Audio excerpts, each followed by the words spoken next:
So another study said that around 41% of divorced Gen Xers and 29% of divorced boomers attributed their divorces to financial issues, financial disagreements. How does one avoid or prevent financial disagreements in relationships? Because that could really tip the balance, the power scale in a relationship. Find out what finances means to them. Yeah. Now, what I mean by this is look at where some people have trauma related to finances. Some people grew up in a single parent home where they saw that they're getting evicted every time finances weren't due. So when finances are weaker, they see it as the end of the world, the end of the relationship. Other people grew up where they grew up with parents that were okay with like whatever you want to spend. So they never saw it as a selfish act to overspend. They just saw that as a form of love and expression and generosity and so on and so forth. So find out what finances means to them and then find out how much are they valuing finances above other areas of the relationship. What I mean by this is if you're going to be with someone for 50 years, there's going to be times where finances are good, finances are bad, finances are stable, whatever it is. Now, is the finances the main glue of the relationship? And now, the finances might not be the issue. It might be the fact that because of finances, now we can't afford childcare, or now the kids are going into bad schools, or now I'm overburdened. So think about the consequences of the finances and see if you can, reel those in. But really figure out what is it about the finances is causing problems. Now, if you have a partner that is upset about finances because they can't enjoy extra luxuries, then the partner and you may not have been compatible to begin with.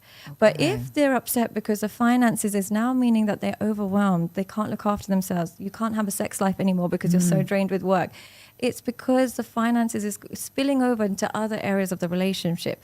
So before you label it as, the finances went wrong and so we broke up, figure out, was it actually the finances itself, or was it spilling over into other areas of the relationship? And how can you manage those other areas so the finances stays within finances and doesn't spill over to other areas of the connection? Okay, so basically it means that what is your relationship to finances and how are you expressing it in this relationship? Exactly. Right, great.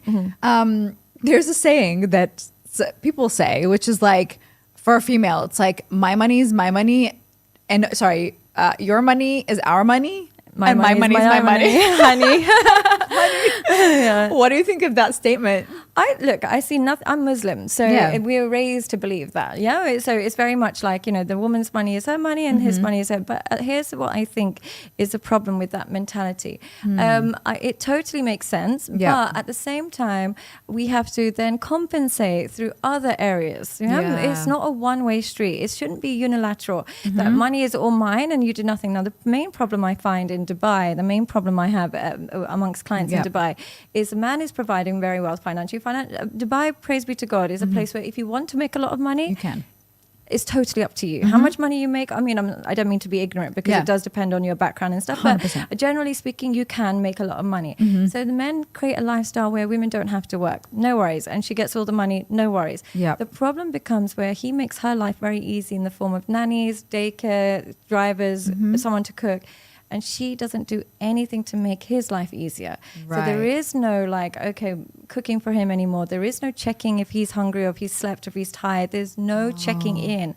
So what happens is it becomes a unilateral and the man starts to lose respect for his wife. He sees it as, I'm doing my side as a man, financially, everything. But in the process of making your life easier, you have lost you're bringing nothing to my life. If we were separated, the kids are raising the kid by the nanny anyway, and the chef is cooking anyway.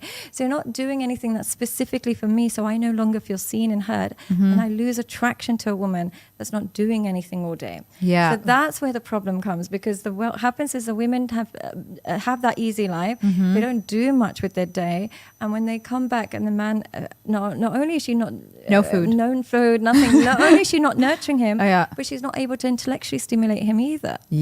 So he's losing every form of attraction, and then their physical intimacy disappears. And so they come to me and they focus on the physical intimacy. They'll say we don't have physical intimacy anymore. But then I ask them, what is their intellectual intimacy like? What is their nurture like? And you'll see that physical intimacy is usually a result of all the other types of intimacy being checked first. So throughout the day, checking, have you eaten? Are you good? Do you need anything? Like, if you make my life this easy, I'll be happy to just, warm up a meal for you. I'll be happy to just, but it's the unilateral version of it where they're just taking and not giving anything in response can lead to breakdown. You know what's funny is that before you said this, I thought that it's really important for a woman, for example, to feel cared, nurtured, etc., in order for the physical intimacy to happen. But you're saying also the men need it just as much because it's, I would think that biologically it's just, always available. You would think that, but you know what? A lot of women, I think something they don't talk about enough is a lot of women experience that when they've been married for a long period of time, sometimes their partner loses intimacy for them. And it's that way around. We all know about the situation where the woman's not being available for the man, but it's very common where the man is no longer desiring the woman. And it might be because he's connecting to any pornography or anything, but a lot of the time I ask them, what is your connection like during the day? Now their version of foreplay, which they don't even realize, is a woman making them feel seen, heard and desired. Now if throughout the day he's not desired in any way, shape or form and he's like not even acknowledged, men seek desire. They want to be desired. Now if the wife is not making them feel desired, they can't be attracted to her back. I get it. Yeah, they can't be attracted back because then you kind of tap into a man's predatory instincts. Yes. You don't want to be that guy that just takes a woman that doesn't really desire him.